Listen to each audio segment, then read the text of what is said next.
Trey Yanks live in Tel Aviv for us. Trey, thank you for the update. John? And for more on this, let's bring in Adam Boehler, former senior Trump administration official who led the negotiations of the Abraham Accords peace agreement. Adam, good to have you with us today. It looked like an attack by Iran against Israel was imminent. The posture coming out of Iran was telegraphing signals that something might be coming, but it seems to have been dialed back for the moment at least. What are you expecting in the hours or days ahead? I think what's really important here is how the United States responds. And what I worry about and why you're seeing Iranian response like this is because we haven't acted. A policy of appeasement is going to drive actions like this from Iran. So what I want to see is the United States not only backing up Israel with words, but actions. And that's my greatest concern here.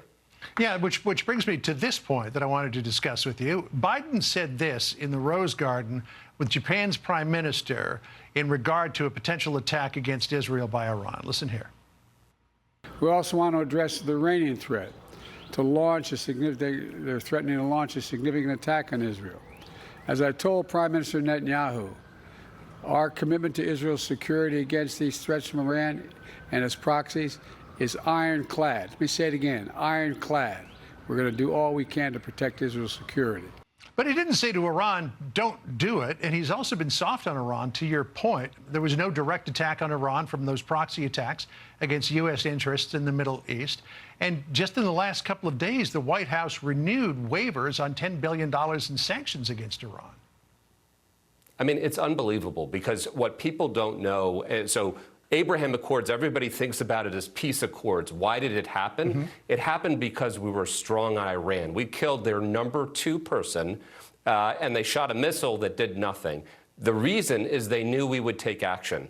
And when you look at our foreign policy right now, think about Afghanistan. That drove Russia, which drives this. We can't keep having a policy of appeasement. That's not how peace is driven in this region. It's through strength. So here's what I think. We say support of Israel is ironclad.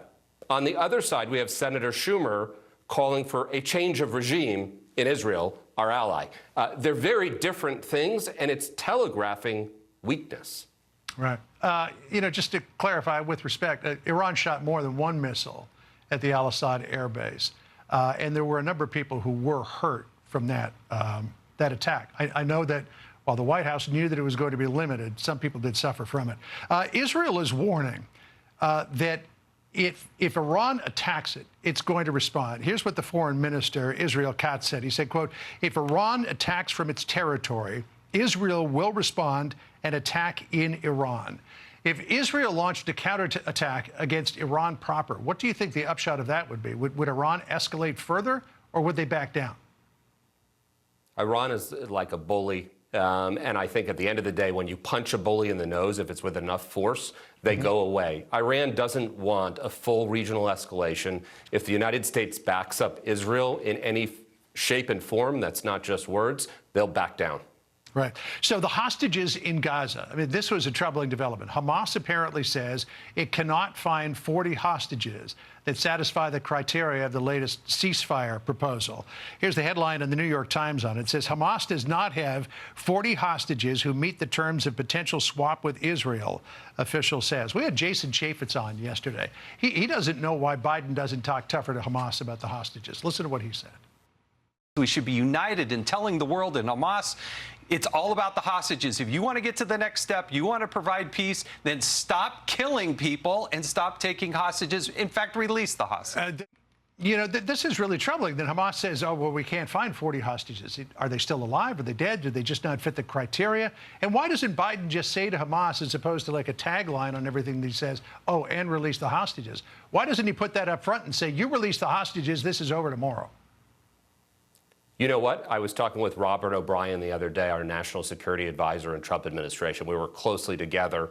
And he said to me what we would have done in the Trump administration. We would have said to Hamas, we've got SEAL Team 6 coming out, and you either release the hostages or they're coming in. And I guarantee you there were only 2 choices. Hamas is dead because we join Israel, or they release the hostages. So in this case, saying you can't find 40 hostages, the concept is ridiculous. I mean, it's smaller than the island of Manhattan. If the United States actually acts, they'll release them because Hamas can't withstand the force.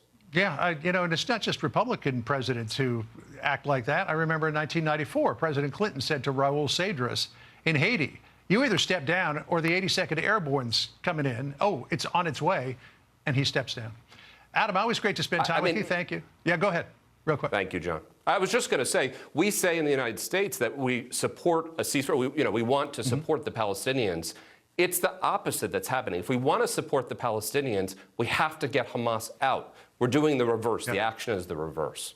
Adam, thank you. Appreciate it. We'll see you again soon.